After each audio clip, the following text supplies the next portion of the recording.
Hello everyone. तो कैसे हैं आप लोग? आई होप आप लोग बहुत अच्छे होंगे।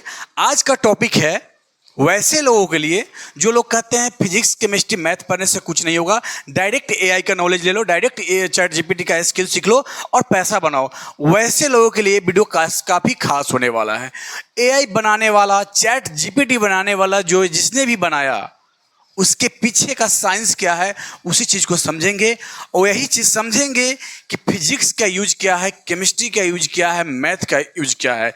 इन तीनों को स्टेप बाय स्टेप हम समझेंगे कि वेब 3.0 टेक्नोलॉजी में जितने भी एलिमेंट्स है उस सारे एलिमेंट्स के पीछे का साइंस क्या है, फिजिक्स का यूज क्या है, केमिस्ट्री का यूज क्या है, मैथ का यूज क्या है। हम सभी ने इंटरमीडिएट में कैलकुलस पढ़ा होगा, अलजेब्रा पढ़ा होगा, स्टैटिक्स पढ़ा होगा। उसके बाद अगर फिजिक्स की बात करते सेमीकंडक्टर पढ़े होंगे, केमिस्ट्री में भी है। इतने जितने भी हम चैप्टर्स का नाम ले रहे हैं, सारे का सारे हम लोगों को पढ़ना है। और इसका यूज रियल में लोगों को पता नहीं होता है कि इसका लोगों को ये नहीं पता होता है कि इस सारे सब्जेक्ट, इन सारे चैप्टर्स का यूज कहाँ होता है। क्योंकि करता पढ़ाई कुछ और करता है और जॉब कहीं और करता है, तो पता ही नहीं चलता है कि रियल में कि कैलकुलस के रियल में यूज कहाँ है। उसी पे हम चर्चा करेंगे कि जब जिसने एआई को बनाया उसमें कैसे साइंस पीछे इसका छुपा हुआ है, उन्हीं चीज़ों पे हम चर्चा करेंगे। तो ब्लॉग में बने रहिएगा, तो वीडियोज में बने रहिएगा। और वीडियो अच्छा लगेगा तो लाइक कर दीजिएगा, चैनल पर नहीं हो तो सब्सक्राइब कर दीजिएगा। तो चलिए हम स्टार्ट करते हैं कि फिजिक्स केमिस्ट्री मैथ के पीछे का राज क्या है और इसका यूज कैसे एआई में हुआ है, कैसे चैट जीपीटी में हुआ है, कैसे वेब 3.0 टेक्नोलॉजी में हुआ है, क्या क्या टेक्निक्स को यूज किया गया हुआ है। तो चलिए हम शुरू करते हैं, आगे बढ़ते हैं। आगे बढ़ने के बाद आपको ये इंटरफेस खुला जिसमें क्या दिख रहा है, भौतिक का एक योगदान, फिजिक्स का क्या योगदान रहा है एआई को बनाने में, हम इस इंटरफेस के माध्यम से समझेंगे। यहाँ पे आपको दिख रहा होगा, भौतिक का क्या योगदान है। यहाँ पे जो फिजिक्स का योगदान है 4 भागों में डिवाइड किया गया हुआ है। पहला यहाँ पे आपको दिख रहा होगा हार्डवेयर, और दूसरा है सेंसर और डेटा संग्रह, तीसरा है मशीन लर्निंग, चौथा है रोबोटिक्स। अभी इसको हम 1 बाय 1 करके समझेंगे। यहाँ पे हार्डवेयर में क्या दे रहा है कि एआई सिस्टम्स को चलाने वाले कंप्यूटर और अन्य जितने भी उपकरण है ये फिजिक्स के सिद्धांतों पर आधारित है। यहाँ पे समझ में आ रहा होगा, जैसे कि इलेक्ट्रॉनिक्स और सेमीकंडक्टर, जिसे फिजिक्स में पढ़ना भी होता है। उसके बाद आता है सेंसर और डेटा संग्रह। यहाँ एआई सिस्टम को डेटा संग्रह करने के लिए सेंसर की आवश्यकता होती है और जो भौतिकी के सिद्धांतों पर यानी कि फिजिक्स के सिद्धांतों पर आधारित होते हैं, जैसे कि ऑप्टिक्स, एकॉस्टिक्स और मैग्नेटिक्स। सेंसर और डेटा संग्रह करने में किसका यूज होता है? ऑप्टिक्स का, एकॉस्टिक्स का और मैग्नेटिक्स का। ऑप्टिक्स ने आप लोगों ने बहुत अच्छे तरीके से 12th में ही पढ़ा होगा, मैग्नेटिक्स को भी पढ़ा होगा। एकॉस्टिक्स का मतलब होता है ध्वनि से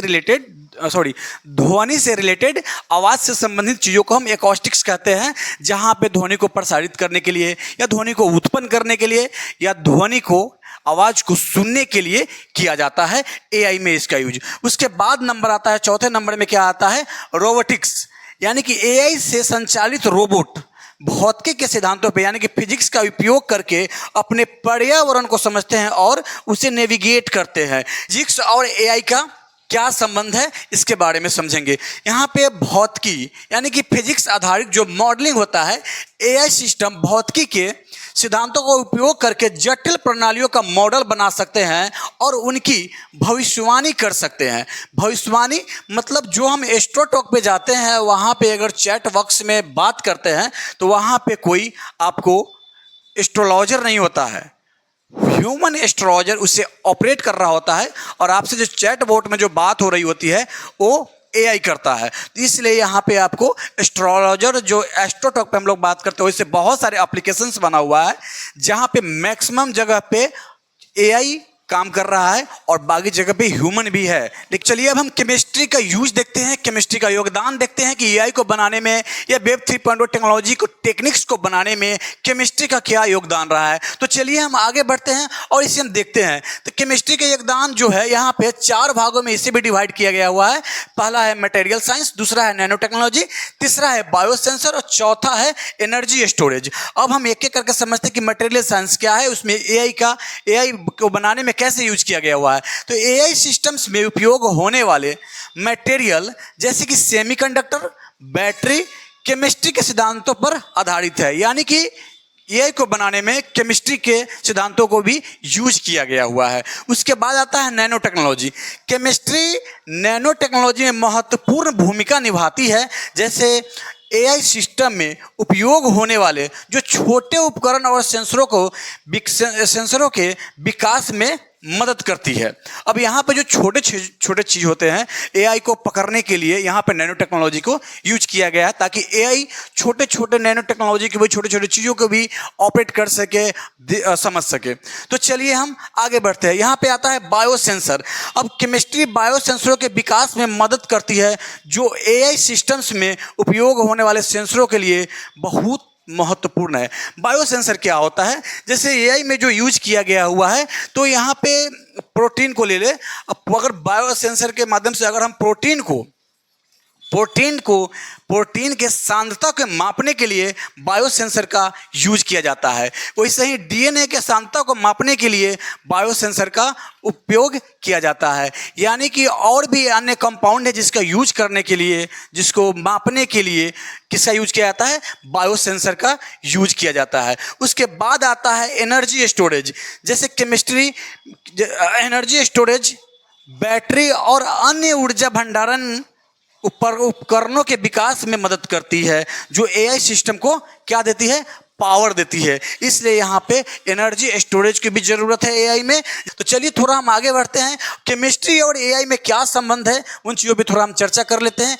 केमिकल डेटा विश्लेषण। एआई सिस्टम केमिकल डेटा विश्लेषण करने और नए कंपाउंड को यानी कि यौगिक को और सामग्रियों की भविष्यवाणी करने में मदद कर सकते हैं।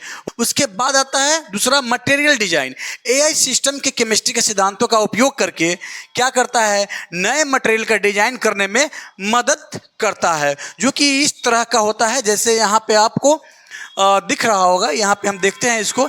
यहाँ पे एक ये रोबो है, इसे हम एआई रोबो जो भी कहना है कह सकते हैं। ये एक रोबो है और यहाँ पे एक न्यू डिजाइनिंग यहाँ पे आपको दिख रहा होगा कि न्यू डिजाइनिंग कर रहा है। ये अपने जैसा नहीं बना रहा है, न्यू डिजाइनिंग कर रहा है। तो चलिए हम थोड़ा फिर आगे बढ़ते हैं और समझते हैं चीज़ों को। अब तो चलिए आप जानते हैं कि मैथमेटिक्स का क्या योगदान रहा है एआई को बनाने में, गणित का क्या योगदान रहा है एआई को बनाने में। तो चलिए हम थोड़ा समझते हैं। इसको भी 4 भागों में लिया गया हुआ है। पहले पे मशीन लर्निंग है। एआई के मशीन लर्निंग एल्गोरिदम, मशीन का एआई जो मशीन है उसका लर्निंग एल्गोरिदम किससे लिया गया हुआ है? मैथ के सिद्धांतों पे आधारित है। एआई के जो मशीन लर्निंग एल्गोरिदम है वो किसके सिद्धांत पे हुआ है? तो गणित के सिद्धांत पे मतलब कि आधारित है। जैसे कि स्टैटिक्स जिसे हम सांख्यिकी बोलते हैं, रैखिक बीजगणित जिसे हम अलजेब्रा बोलते हैं, और यहाँ पे क्या दिख रहा है? कलन यानी कि कैलकुलस दिख रहा है। कैलकुलस का भी यहाँ पे यूज हुआ है। अब लोगों को ये नहीं समझ में आज तक आया कि कैलकुलस का यूज क्या है। तो अब आपको यहाँ पे समझ में आ जाएगा कि जब हम एआई को बनाते हैं, चैट जीपीटी को बनाते हैं, या वेब 3.0 टेक्नोलॉजी के जितने भी एलिमेंट्स हैं उस सबको बनाते हैं, उसके पीछे का हाथ बनाने में इन्हीं चीज़ों का, इन एल्गोरिदम को बनाने के लिए इन्हीं चीज़ों का यूज होता है, जिसका क्या क्या नाम है? सांख्यिकी जिसे हम स्टैटिक्स बोलते हैं, रैखिक बीजगणित जिसे हम अलजेब्रा बोलते हैं, और कलन यानी कि कैलकुलस को बोला जाता है। तो एआई को बनाने में किसका यूज है? कैलकुलस का भी यूज है। उसके बाद आता है डेटा विश्लेषण। एआई सिस्टम डेटा का विश्लेषण करने और पैटर्न की पहचान करने के लिए गणितीय तकनीकों का उपयोग करते हैं। उसके बाद आता है ऑप्टिमाइजेशन। एआई सिस्टम्स ऑप्टिमाइजेशन समस्याओं का समाधान करने के लिए मैथमेटिक्स तकनीकों का उपयोग करते हैं, जैसे कि लीनियर प्रोग्रामिंग और डायनामिक प्रोग्रामिंग। उसके बाद आता है pattern recognition. AI system pattern recognition के लिए गणितीय तकनीकों का उपयोग करते हैं, जैसे कि फूरियर विश्लेषण और वेवलेट विश्लेषण। फूरियर विश्लेषण और वेवलेट विश्लेषण 2 एआई का टूल्स है, जिसे हम टेक्निक्स बोल सकते हैं। इस टेक्निक्स को यूज किया जाता है सिग्नल प्रोसेसिंग और डेटा एनालाइज के उपयोग करने के लिए। ये दोनों काफ़ी पावरफुल टूल्स है, जिसे हम क्या कहते हैं?